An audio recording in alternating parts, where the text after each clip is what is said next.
In Ecclesiastes 10. I almost said John chapter 10, and I hope that's not an indication for how this is going to go this morning. But Ecclesiastes chapter 10, and we have gotten past, not really past, but the big shift, what I believe the big shift of this book is, which is at the end of chapter 8 going into chapter 9, where all the way up to chapter 8, we've seen a lot of questions, we've seen a lot of exploring and searching for meaning in different places. In chapter 9 to the rest of the book, there's only one question, and we're going to see that question today. It's actually in verse 14, but even in that question, it's really a rhetorical question that's making a conclusion. So in all of these sections, we're going to see a lot of conclusions, a lot of explaining things, and what's fascinating is most of these conclusions are things we've already seen in the book. So it's not new, it's just he's not searching or exploring these areas. He's saying, okay, this is what it is. And if you remember, let's see, I think it was chapter 7. Yeah, chapter 7 was full of a bunch of proverbs after that whole section on who knows what's good for man. And then there was a bunch of betters and goods in chapter 7. Chapter 10 is very similar to that. It's full of a lot of proverbs that are conclusions. And I also think the end of chapter 9, where we ended last week, is a really unfortunate chapter break, because at the end of last week, we were talking about wisdom. If you remember in verses 13 through 18, where there was a wise old man. Did it say wise? Actually, I don't remember old man. Poor wise man, not old. Poor wise man who saved a city by his wisdom, and that wisdom was greater than the mighty siege works and the mighty king who came up against it. So we were talking about how wisdom is good. It's beneficial, and it's good, even in life under the sun. And I really think all of chapter 10 sort of does the same thing. If you just scan over chapter 10, you're going to see the words foolishness or fool or folly. Those words are explicitly mentioned 9 times in this chapter. And so throughout this entire chapter 9, where there's going to be a lot of wisdom proverbs, it's wisdom versus folly. And very similar to the book of Proverbs. Solomon has a lot of proverbs in there, but wisdom versus folly. And so because there's a lot of proverbs here, we could spend a lot of time on each individual one, just like in chapter 7. But we're going to try and get through all of these. The overall connection between all these proverbs is wisdom versus folly. We've already seen wisdom is good and better, but wisdom versus folly. Okay, any thoughts or anything before we dive into some of these specifics? All right. Well, let's dive into verse 1. This is probably one that we're familiar with, verse 1. Dead flies make a perfumer's oil stink, so a little foolishness is weightier than wisdom and honor. So what are we talking about in verse 1?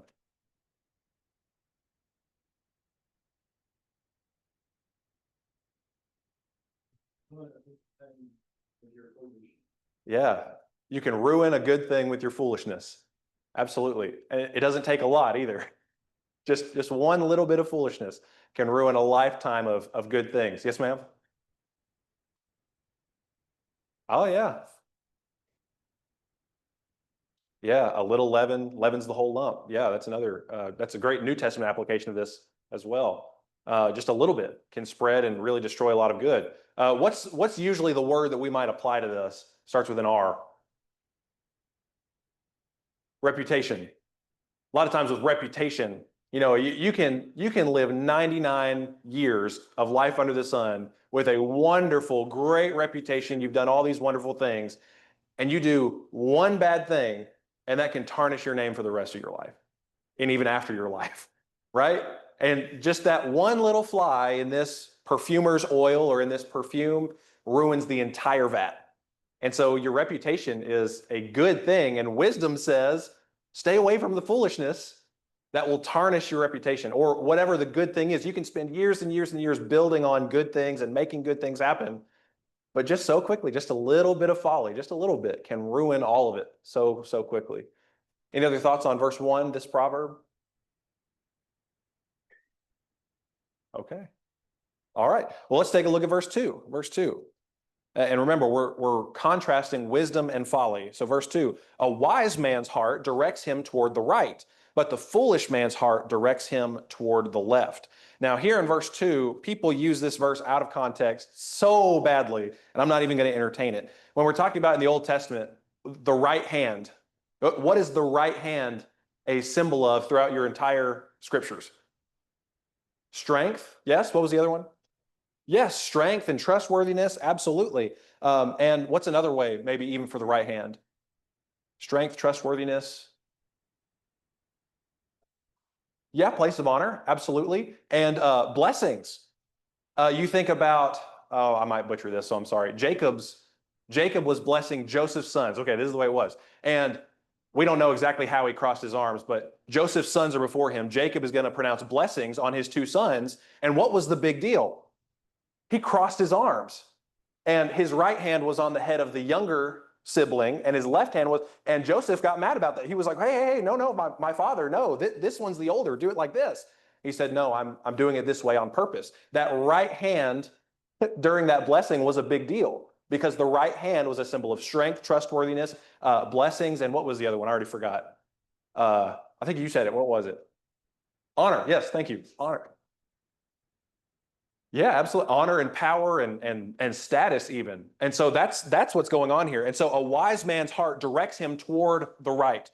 It being wise, a wise man's wisdom directs him towards strength, towards honor, toward blessings, toward, I just forgot it again. Just said it. Honor. There it is. Honor. You just said it.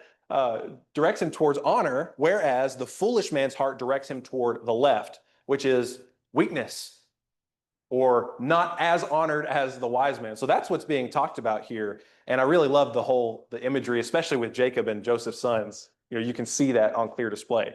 Any other thoughts on verse 2? Wisdom leads you to strength, honor, and blessing, and foolishness does not. Okay.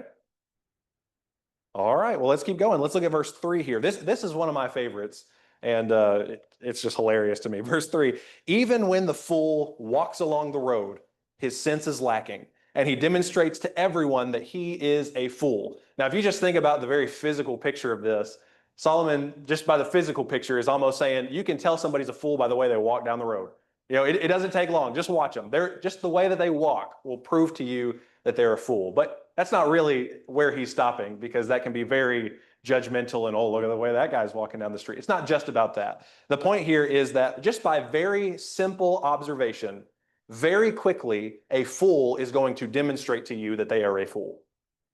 Their folly will be, they're going to reveal it to you themselves. All they have to do is just walk down the street and you can tell that's foolish. That's a fool right there.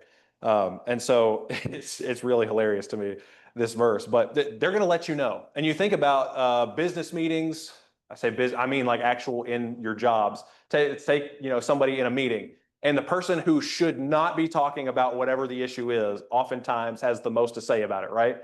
They don't know what they're talking about, but they just keep going. They are demonstrating, they're letting you know that they're a fool in that matter. And so by very simple observation, very quickly, they will prove themselves to be fools. Yes, sir.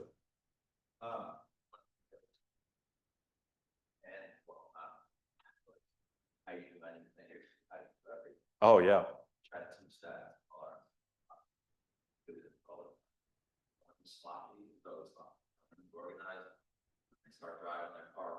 Mm. Their notebooks.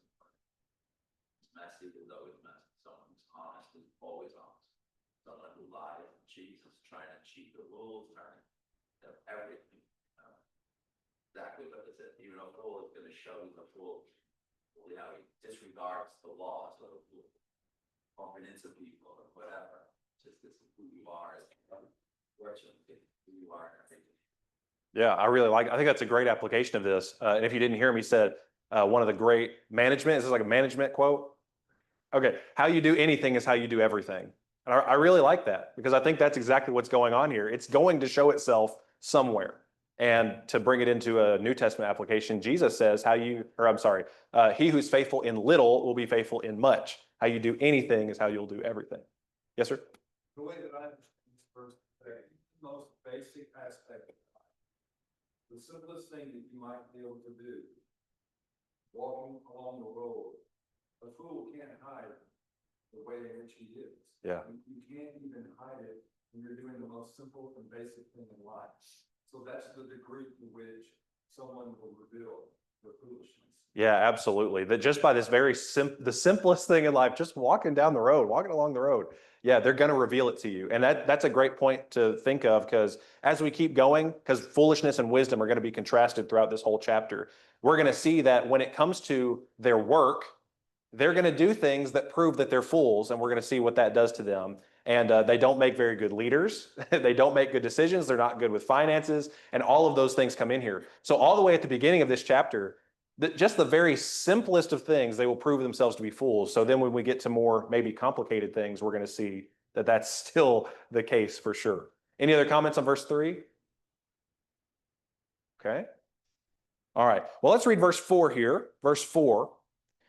If the ruler's temper rises against you, do not abandon your position, because composure allays great offenses. I really think this is sort of a throwback to chapter 8. Do you remember that whole section about if you've made a vow to the king, or if God's made a vow to the king, don't just be in a hurry to leave. Don't be in a hurry to start a rebellion. Don't be in a hurry to openly be against this ruler. I think it's very similar to that, because here in verse 4, if the ruler's temper rises against you, it sounds a lot like, okay, I'm getting out of here. The ruler's temper is against me. This is awful. I'm getting out of here. But no, he says, don't abandon your position, because composure allays great offenses. What's amazing about this is there's been sort of two main interpretations of the word position here. It could be your position on an issue, like your position in an argument or whatever it is. And so he's saying, okay, if the ruler's temper is rising against you, don't just abandon your position, your beliefs, your what's the word I'm looking for there? Your conviction on whatever it is. Don't abandon that. However, composure allays great offenses. Don't bark it at them. Don't yell at them because they're the ruler. We also saw that in chapter 8. So don't abandon your convictions, but think about how you speak these things. Don't just change your mind on a dime. But then the other way is very much like comparing it to chapter 8, where maybe it's a position where you've made a oath of fealty, an allegiance to the king, to the ruler. And if you just abandon that role that you've made an oath of fealty or position to, you're in the wrong, from what we saw over in chapter 8. And especially where it was talking about pay your vows in any shape, form, or fashion. And so either way that goes, it could be true. Any thoughts on this verse at all, this proverb?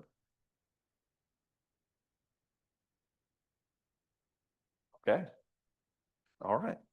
I'm going to get my phone out, make sure I'm watching the time. Okay, let's do verses 5 through 7. Just to make sure that we're focusing on what this whole chapter is talking about. Wisdom is better than folly. So wisdom says, even if the ruler's temper rises against you, don't be quick to abandon them. Don't foolishly jaw at them and let them know what you really think, but your composure will allay great offenses. So wisdom versus folly. So let's look at verses 5 through 7, please. Verses 5 through 7. There is an evil I have seen under the sun, like an error which goes forth from the ruler. Folly is set in many exalted places, while rich men sit in humble places. I have seen slaves riding on horses, and princes walking like slaves on the land.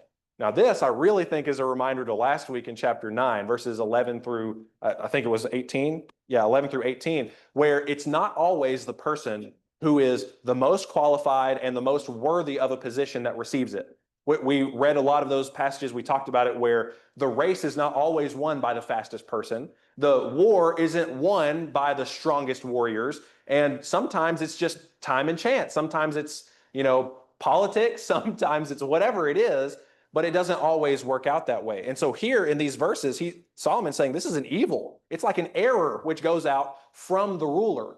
So it looks like this is the foolish rule of somebody who would maybe rise people who should not be risen from their station to a position of power, or put people down who should not be put down. And to bring it really close to Solomon, I think Rehoboam is a great example of this. He's the ruler who made a foolish decision when his counselors, the older counselors, were saying, if you would just relieve the burden of these taxes, these people will love you and they will serve you like they didn't even do to your father. But then the younger counselors said, whatever it was, no, you need to double down. You need to really tax these people. Let them really know how much you're the ruler. And he ends up losing the kingdom. And so there were these people that were in this position of a counselor role that clearly he needed to listen to, but he pushes them out of that because he doesn't listen to them. And these younger men who he really should not have brought up, he brings up and listens to them. And then he ends up losing his kingdom, or at least 10 of the tribes of his kingdom. And so that's where I think you see in verse 7, people who are slaves are riding on horses, and there are princes who are walking like slaves on the land. So you've got this guy who, in reality, this is going to sound terrible, but this is Solomon, not me. He probably deserves to be a slave and stay a slave. But then this foolish ruler has exalted them to ride on these horses and be this stately person in position. And then here's these princes who really deserve to be in this position, would probably be wise rulers who have been pushed down to walking on foot like slaves. And it's all coming from this foolish ruler. So wisdom says, don't do that. Don't be that foolish ruler who does this imbalance and doesn't rule in this right way. Okay, any thoughts on any of these verses? Yes, sir. Thing I love about that sort of like throughout the year, but it should be down here and vice versa, is, I mean, Solomon's been doing that since day one, like God's wisdom shifts the paradigm. So what we see is on earth is actually the flip in heaven and vice versa. And I love that this scripture right here, especially, it's saying it should be one, but it's the other. And then if you mass that on top of when we get to Christ and Sermon on the Mount, he's not only saying, if you're this but this in God's eyes, you're actually right. He's saying you're blessed. If you are one thing lowly, you're actually comforted. If you're weak, you're actually this. If you're poor, you're actually rich. And so it's taking it to the next level of like, not only is earthly wisdom going to flip that when you see it through God's eyes, but you're blessed for it too. Eventually, Christ is going to say you're blessed for that. It's not just that it happens, but it's a good thing. Mm-hmm. Yeah, absolutely. And I think that's really important too, because where Solomon leaves it is this is evil and an error under the sun. It is wrong. Looking at it on earth, these things are wrong. But just like what you're saying, in the ultimate sense, it is flipped. Even if this is foolishness that goes from a ruler, the wisdom of our ruler makes sure that it is the right way. So yeah. Anybody else? Any comments on this section? Okay. Let's keep going here just a little bit. Let's look at verses 8 through 11, please. 8 through 11, still contrasting wisdom and folly. Wisdom and folly, verses 8 through 11 here. I say this a lot, but I like this section. I like this section a lot. Verse 8, he who digs a pit may fall into it, and a serpent may bite him who breaks through a wall. He who quarries stones may be hurt by them, and he who splits logs may be endangered by them. If the axe is dull and he does not sharpen its edge, then he must exert more strength. Well, wisdom has the advantage of giving success. If the serpent bites before being charmed, there is no profit for the charmer. So in all of these verses here, again, wisdom and folly are still being contrasted. And just in these very physical examples that are given here, I think one of the points here in wisdom and folly being contrasted is the fool is going to hurt himself by his own folly. The fool is going to hurt himself by his own folly. Because in verse 8, he who digs a pit may fall into it. With wisdom versus folly, a wise man's digging a pit in a way that he's going to be careful, he's going to be proactive, preventative, and know if I step here, if I step there, whatever it is, I'm going to fall into that pit. So I'm going to make sure that doesn't happen. Versus a foolish man who maybe is not planning, is not being proactive, jumps into it, he might fall right into the very pit that he just dug. That hole that he just dug, he's going to fall right into it. Or verse 8, a serpent may bite him who breaks through a wall. It's so interesting to me. You break through a wall, maybe you're not thinking about it. You're not thinking about what could be on the other side. And so you don't take any preventative measures. And so then you get hurt by it. You get bit after breaking through that wall. Or in verse 9, you're quarrying stones. Anybody, even wise people can be hurt by that. But it is magnified and extended when it's a foolish person. Have you ever seen videos where you just watch somebody and they're working and this is not going to end well? They're smashing these rocks and they're standing at the bottom of a hill with all these rocks on top of it, and they're smashing it, and that one gets smashed, all those rocks come down, right? That's rough. And it's because they weren't being preventative and proactive and thinking, okay, what are all the possible outcomes that could happen here? I'm going to stand over here instead. And it very much hurts themselves. Verse 9, he who splits logs may be endangered by them. Same thing. I mean, if you've split any logs, if you use a wedge splitter or an axe or whatever, we're going to talk about an axe in a second. But if you use that, it's very easy to do it the wrong way and mess yourself up. I was splitting logs one time with a wedge splitter I'd never used at one of my, I can't remember who it was. Somebody let me borrow their thing. And so I'd never used a wedge splitter before. So here I am acting like it's an axe. That's not what you're supposed to do with that thing. And then finally I split this log and it goes both directions, hits a dude's truck, hits somebody's camper. And I was like, I got to get out of here. It was rough. I was in danger because of my own foolishness at that point. That's not the right way to do that. And that's exactly what's being talked about here. Just the way that you do things, thinking about what could happen, thinking about all the possible outcomes. And so then verse 10 is another really good example. If the axe is dull and he doesn't sharpen the edge, you've got to work twice as hard with that thing. If you've got a sharp axe, it'll just, and it's all right. It's still hard work, but it's a lot harder if it's dull. And even a more modern version of this, have you ever seen somebody with a chainsaw cutting up some stuff and the chain is dull? And so what they end up doing is they're physically sawing with their, have you seen people do that?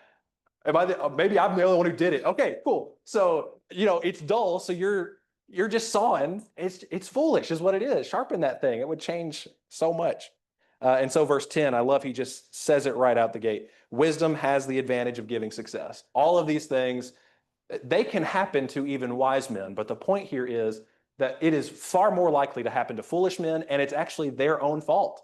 They fall into the hands of their own folly, and it comes back against them. So wisdom has the advantage of giving success. And then verse 11 is really interesting because it's the same thing. If the serpent bites before being charmed, there's no profit for the charmer. And so you just imagine the whole picture of the guy who's trying to charm the snake, and it's like he's not even playing. Whatever you do to charm the snake, he's not even doing that, and he's pretending or acting as if he already has. And so what's going to happen? You're going to get bit. And it's foolishness. And it's the foolishness of the fool that causes his own harm. Okay, there's a lot of stuff we talked about there. Any thoughts on any of those? They're pretty vivid, aren't they? And a lot of them maybe we've done before. Yes, sir?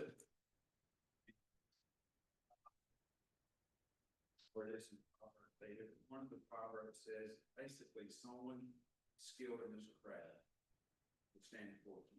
Mm-hmm. 18, maybe 19, but nothing. But to me, this just lines up with that. In my mind, lines up with Colossians 3. Whatever we do, please do the best at it. Making a mistake is not a sin, but continuing to ignore that is folly, and it may become sinful over time. I think if we're ignoring things or ignoring policies or things like that. But the person is going to learn from those. In any job that they're going to do, get wiser and move forward. But that is a godly principle to do the very best that we can in what we're doing. And as a general rule, people are rewarded for that in some way all the time. Mm-hmm. Yeah, absolutely. But I thought I saw another hand. Maybe I made that up. Okay. All right. Well, let's keep going here. Here in verse, actually, before we get to verse 12, I'm just thinking about, last week we talked about Esther quite a bit. A really good example of falling into the hands of your own folly is Mordecai and Haman. So Haman builds these gallows, a lot of translations. It's really a pole that someone was going to be stuck on, a pole. And Haman builds these, and he goes through this elaborate plan. We're going to get rid of the Jews, and Mordecai's going to get up on this pole. Well, obviously, he didn't do his homework. He didn't really think it through to ask, I wonder where Queen Esther's from, or anything like that. And so he ends up on the very pole that he made for Mordecai, and that entire plan just goes to ruin. And it was because of his own foolishness and not being proactive and preventative. And then, of course, God's hand in the matter. Yes, sir. I think, both of the things that are mentioned here imply malice. Mm. The idea of digging a pit was not something you're doing for work. In Psalm 7:15 and 16, it says, "He who dug a pit and hollowed it out has fallen in the hole which he has made. His mischief will return upon him." And the same thing about breaking in a wall or breaking through a wall, that's a thief. The Bible uses this idea of breaking through a wall as someone who's breaking in to steal. And so in both cases, this is talking about someone who's planning to do malice or mischief to somebody else, and then suffering the consequences of what they chose to do. Mm-hmm. Yeah, and we see that throughout the scriptures so much, don't we? Yes, sir. I've had stats with very coherent says that the word may is being used here. There's a precedent in Proverbs where that may be translated as will rather than may. Oh, okay. Definitely, which would go exactly what that is. Where instead of in, let's see, where was that? Verse 8, He who digs a pit may fall into it, but instead he will fall into it. Yeah. Okay, great. Any other thoughts on this section? All right. Well, let's keep going here. And let's read verses 12 through 14. 12 through 14. This is another section I really like, by the way. Verse 12. Words from the mouth of a wise man are gracious, while the lips of a fool consume him. The beginning of his talk is folly, and the end of it is wicked madness. Yet the fool multiplies words. No man knows what will happen, and who can tell him what will come after him? The toil of a fool so wearies him that he does not even know how to go to a city. And we're going to talk about verse 15 a little bit separately from this section, but this contrast here between wisdom and wise words versus the fool and the foolish words. Wise men and foolish men. In verse 12, words from the mouth of a wise man are gracious. I mean, we've seen it over and over. Wisdom is good. It's better to be rebuked by a wise man than to hear the praises of fools. We've seen all kinds of stuff like that. But what's fascinating is that's really all we get in this little section about the words of a wise man. That's it. It's pretty pithy. It's a pretty short statement. You know, the words of a wise man are gracious. That's it. And then the rest of these verses that we just read are talking about the words of the foolish man. And what's fascinating about this is, in verse 14, the fool multiplies words. I think in the very structure of these verses that we see in these Proverbs is that the very structure of it makes the point itself. The words of a wise man are gracious. That's it. That's all it says about the words of a wise man. And then it spends the rest of 12, 13, and 14 about the words of the foolish men and how they consume them and how they're multiple words. And it's just so funny to me. In the very structure, it doesn't take very long to say the words of a wise man are gracious. But just to really enforce the idea of how worthless the words of a foolish man are, he's got to spend 2.5 verses on it. And just the very structure of it makes the point itself. But he says the lips of a fool consume him. They end up being his own downfall. In verse 13, it's kind of funny to me. The beginning of his talk is folly, and the end of it is wicked madness. You know, sometimes you've got to wait a little bit when somebody's talking. It's funny because I'm up here talking a lot. And so I'm always thinking about these passages like, oh. But a lot of times when somebody's talking, it takes a little bit before you catch on, okay, they really don't know what they're talking about. Okay, maybe they shouldn't be talking about this subject. But here he's saying, the beginning of his talk is folly. I mean, you're going to know right away. He's got no idea what he's talking about. The very beginning is folly. And then by the end of it, it's just wicked madness. So maybe you stick around and you're a really good sport and okay, maybe this is going to get better. Well, if it's this kind of fool, he says the beginning is folly. It's going to get worse and worse. And it's just going to be wicked madness by the end of it, which is rough, isn't it? I saw there's some smiles on that. So that's rough. I mean, that's a rough situation. And so verse 14, the fool multiplies his words. You know, sometimes people in their defenses, I've got a really terrible example I just thought of in my head, but I'm not going to mention that one. So somebody gets caught stealing cookies from a cookie jar. Usually if they're like, no, it wasn't me. And that's it. It's like, okay, maybe there's a little bit more there, but they just keep on talking like, no, I saw some guy walking over here a couple minutes ago, and they just start going on this whole elaborate story, and they have to come up with more lies after lies, multiplying words, and yet it's those very words that end up consuming them. And the question in verse 14, we mentioned this question, this actually shows up a couple of times in Ecclesiastes where no man knows what will happen, who can tell him what will come after him. That has shown up multiple times here in Ecclesiastes. And so here it's used as a conclusion that it's better to be wise and use wise words and listen to wise words than be a fool. Listen to the words of fools because it's just nonsense. It's multiplied words, and it's nonsense. Okay, any thoughts on 12 through 14? See, now nobody wants to talk. Like, I'm not multiplying my words. Try again. Okay. Well, let's keep going here. We already read verse 15, but let's read it again here. Verse 15, the toil of a fool so wearies him that he does not even know how to go to a city. And this, I really think, connects very well with what we read in verses 8 through 11.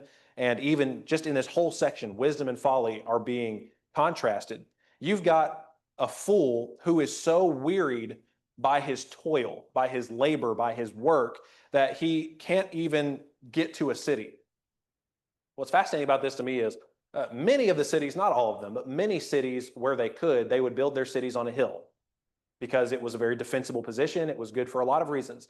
So you're just imagine this man has worked really hard all day long. We're going to talk about the nature of his work, but he's worked really hard all day long, and he can't even find a city that's on a hill. That's a rough position to be in. Or the way that Jesus uses it in the New Testament, if it's nighttime, there's a lot of candles, there's a lot of fires, there's stuff going on. So now it's a city on a hill and it's lit up and he still can't find it because he's just that worn out.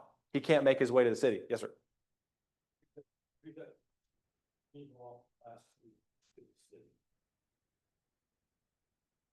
Like literally out loud? Yes. Okay. The toil of a fool so wearies him that he does not even know how to go. Yeah. That's abuse. What we take out of this. Jesus said he was left. Right? Truth. Oil.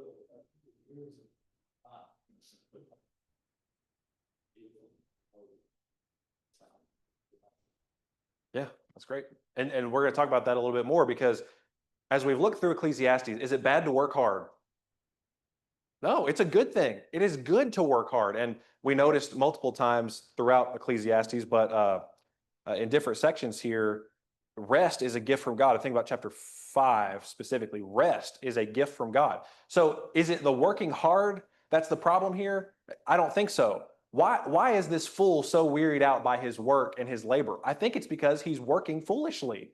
Just like we saw in verses 8 through 11, that if that axe is dull and you don't sharpen the edge, you're going to be working twice as hard just to do the same amount of labor because they're working foolishly. He's so worn out. This being worn out is a preventable weariness. He could still be tired, but he wouldn't be so worn out that he can't even find a city that maybe he's been to however many number of times. He's worn out because the way that he goes about his business is foolish, and it takes a toll on himself. It takes a toll on his body and on his mind that he just can't even find a city that might even be set on a hill and lit up at night. Yes, sir? Something just like kind of occurred to me, it's really interesting. Since the start of chapter 10, all of these examples have been very sensory. We get the ointment, something you can smell, the pain of a serpent's bite, visibly, like strong labor, it's consuming all the senses you can see, touch, hear, smell, taste, etc. And if I'm only ever looking at someone's success through a very physical lens, I might only ever see those physical attributes as to whether they're exceeding or not, right? But the idea that God's wisdom, if I completely eschew physical wisdom and just put on a godly lens, those physical attributes of what I perceive as success or wisdom, foolishness, no longer apply, right? The fruits of the Spirit, those aren't something completely tangible. They might have, later down the road, they might have physical manifestations, but they're not completely tangible by just sight, just smell, just taste, just touch. And so it's kind of fun to think that I put on my God lens, and all of a sudden, all these things that I might perceive as success or failure no longer apply, because those are all physical. Those things I can see or touch, taste, smell, etc. But that just occurred to me that it's engaging all the physical senses here to describe a fool. Yeah. And yet, wisdom brings success, but he doesn't really describe that. But I'm going to go out on a limb here and say it's not necessarily a physical quality that is your litmus test for what is success and failure in the wisdom of God. Yeah, and I really think that last line is right along the lines of what Solomon has said throughout Ecclesiastes. He said, it's good to work hard. It's good to enjoy the fruits of your labor, and the rest of a working man is sweet. I mean, it is good. There's nothing wrong with the work. Here, it's this guy's worn out because he's foolish in his work. So yeah, I think you're exactly right. So if, say you've got two guys, you've got a wise man and a foolish man who are both worn out from their labor, it's for two completely different reasons. This guy's worn out because he's working hard, and if it's by wisdom, he's doing it the right way, but he's still working hard. But this foolish man, he's worn out because he's hurting himself in the very way that he's working. So yeah, just like you're saying, just observing this from a very physical perspective, you might be able to, as we saw earlier, you might be able to just notice the walk of a fool and say that guy's a fool, but not always. So yeah, that's really good. They were expecting to see the granular, and here's in all his wisdom that God even Yes, sir. Another perspective on this verse would be to consider that everyone should know how to go to the city. It's on a hill, you can see it, it's very visible, everyone should know about. But the contrast is the fool in his labor would work so hard that at the end of his labor, he would have nothing to show for it. But yet the effort would be exerted, he would work hard, he would sweat, all of that would happen. But there would be nothing to show for it at all. And so that's the extent to which he is unsuccessful, unproductive in his labors. Yeah. Because he's a fool. He doesn't approach his work properly. There is a fault behind his work such that anyone would be able to know how. But that's the contrast. Yeah. To me, at least one perspective on this book. Yeah, absolutely. I really like the word unproductive that you use, because we're going to see that as we keep going here in contrasting the wise and the foolish, wisdom and folly, and the productive nature of the wise man versus the unproductive nature of the foolish man is going to be emphasized as we keep going. Yeah. Any other thoughts, comments? Okay. Let's keep going here. Let's look at verse 16 and 17. 16 and 17. Woe to you, O land, whose king is a lad and whose princes feast in the morning. Blessed are you, O land, whose king is of nobility and whose princes eat at the appropriate time for strength and not for drunkenness. And so I think, but just very in general here, fools tend to be bad leaders. Now, we've seen a lot of different characteristics of fools here, and one is that fools tend to be bad leaders. So the foolishness of verse 16 is the king is a lad, a young man who is apparently lacking sense in this case, and whose princes feast in the morning, which is, I love that image. They feast in the morning. The first thing they do is they feast. And what's usually associated with this word in the Old Testament and just this whole idea is it's very much like Daniel and Belshazzar, where they're drinking, they're having a party, they're throwing this, they're losing their minds. They're not just eating for sustenance, they are partying. They're having a great time, hooping and hollering, and it's all about them. So this foolish young king who's a lad and who's throwing these feasts, he is not ruling with wisdom, because what he is viewing his position as, wow, I get a lot of stuff for this. I really get a lot for this. This is great. First thing he does in the morning is party and serve himself. That's what he does. But you contrast that with verse 17. The wisdom here is a king of nobility whose princes eat at the appropriate time. So notice, it's not that eating is the problem. It's not a problem that he's a king. That's not the problem. It's wisdom versus folly. Here, he's eating at the appropriate time for strength and not for drunkenness. I mean, food is fuel, I'm not going to throw a party self-serving. Food is fuel so that I can do my job and what I need to do for my people. That sort of idea. That's the wisdom of this versus the folly of the young lad who throws a party and is self-serving. The princes eat, but what's the reason behind it? Is it self-serving or is it just nutrition to do your job? Any thoughts on any of that? Yes, sir. Think like on Thanksgiving Day when we all have big feast, what do we want to do after? Oh, yeah. Sit down and watch football. If I feast in the morning, I'm going to spend all day napping, being lazy, doing absolutely nothing. Well, turn that around. If you eat at the proper time, I'm going to spend all day working, and then I'll come home, I'll eat, and then I'll go to sleep. Yeah. And so I've had a productive day. Exactly.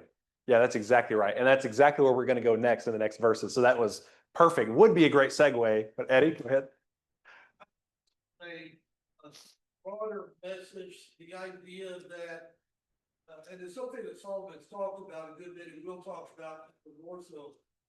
It's good to reap the benefit of Mm-hmm. but the problem is those who try to get the benefit before they do it. Mm. And I think that's the idea here of the eating the feast.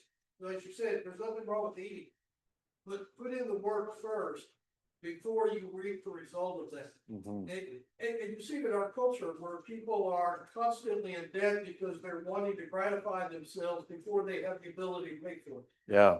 And I think that's what he's saying. The land is benefited by people who know, the leadership who knows, put in the work first, then we reap the benefit. Yeah, absolutely. And consumers versus producers and especially for the leader of a nation or a kingdom, whatever it is, to be a consumer first thing in the morning, that's a problem. You want somebody who's producing and then consuming at the proper times. So yeah, absolutely. Anything else on this section? Okay. Well, let's take a look at verses 18 and 19, right along the lines of what we were just talking about, like Thanksgiving Day. You get that full stomach, that turkey starts activating, and you want to take a nap. Verse 18 and 19. Through indolence, the rafters sag, and through slackness, the house leaks. Men prepare a meal for enjoyment, and the wine makes life merry, and money is the answer to everything.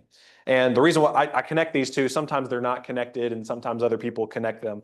But essentially, here, I think what we're talking about is that fools, people who are foolish, are lazy. They're lazy. And so in verse 18, it says through indolence. It's laziness. It's a lack of work ethic that the rafters sag, and through slackness, the house leaks. And so the fool in his very home will tell the story of if he's a fool or a wise man. Now, these things happen. But here, it's self-inflicted is the idea. It's because of their indolence, those rafters are sagging. It's because their slackness, they're not getting after it, that the house leaks. They are unlikely to do the routine maintenance that's necessary because of their indolence and slackness. And so then bigger problems arise as a result. Instead, they're all about verse 19. They're preparing a meal for enjoyment.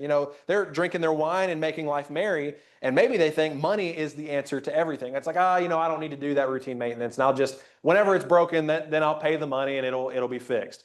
And what's fascinating about that is if you just do the routine maintenance, it's usually a lot cheaper than the big problem when the rafters are sagging and the house is leaking.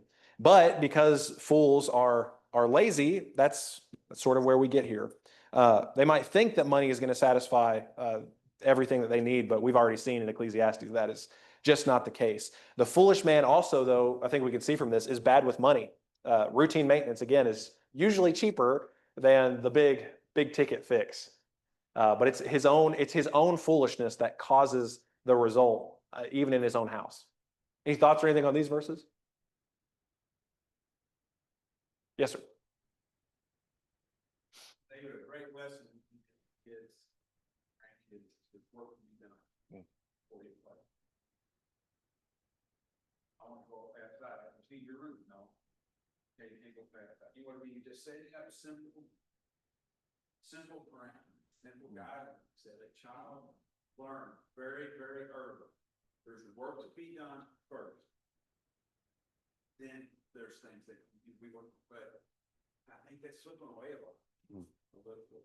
If you don't call, not generally call. We really got to so simple to just find simple ways to do that. I even the room but we can remember where they said there's work to be done if we go with it. And then you always that much better. But you don't have the burden of work needs to be done. Back. I'm going to lock that away for my girls. Okay, we're going to look at verse 20, Lord willing, next week, and we'll do chapter 11. Thank you all for your comments.